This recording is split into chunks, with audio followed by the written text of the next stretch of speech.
ते तुम्हाला माहिती का नख खाल्ल्यानंतर काय होतं?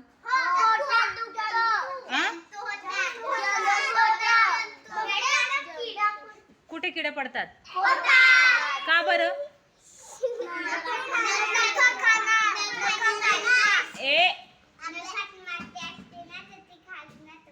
हा, आपण जेव्हा नख तोंडामध्ये धरतो रे गंमत म्हणून, आपल्याला माहित पण नसतं आपण काय करतोय, नुसतं काहीतरी उद्योग करायचा म्हणून करतो.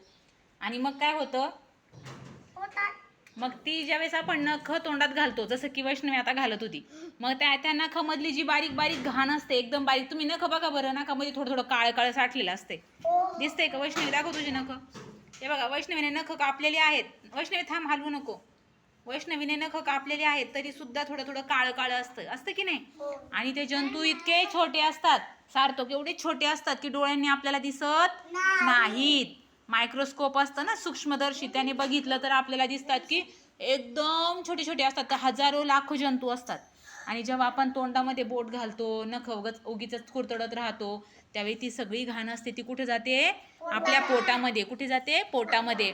आणि पोटामध्ये गेल्यानंतर काय लगेच पोट नाही दुखत, मग आपल्या त्या आतड्यांमध्ये ती सगळी घाण, ते जंतू काय होतात? जाऊन बसतात. आणि मग हळूहळू हळूहळू हळूहळू आपले जे आतले इंद्रिय असतात, आंतरेंद्रिय असतात, पोटाच्या आतले जे अवयव असतात, त्यांना हळूहळू काय करतात? मग ते जंतू खायला लागतात, त्रास द्यायला लागतात. आणि मग एखाद दिवशी मग आपलं खूप पोट दुखतं, पोटात कळ येते, होतं की नाही असं आपल्याला? मग आपल्याला खूप रडायला येतं. पण ते काय होत असतं? आपणच काय चुकी केलेली असते, हो की नाही? मग इथून पुढे लक्षात ठेवायचं, जेव्हा पण आपल्याला एखादा मुलगा किंवा कोणीही जेव्हा तोंडामध्ये बोट घालताना किंवा तोंडामध्ये हात घालून नख चावताना दिसणार, त्यावेळेस तुम्ही त्याला काय सांगणार? हा, नख खाऊ नकोस. कारण त्याने काय होतं, आपल्या पोटामध्ये खूप सारे जंतू, घाण जाते. आणि मग आपल्याला काय होतं? त्याने त्रास होतो, पोट दुखतं. समजलं वैष्णवी? आता प्रॉमिस कर की इथून पुढे कधीच तोंडात बोट घालणार नाही. सांग, प्रॉमिस कर, प्रॉमिस कर, प्रॉमिस बोल, प्रॉमिस. प्रॉमिस.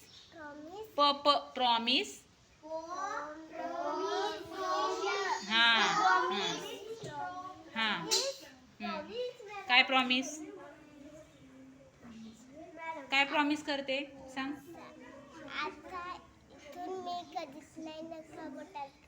कधीच नाही तोंडात बोट घालणार. Very good. आता जर दिसले तर बघा,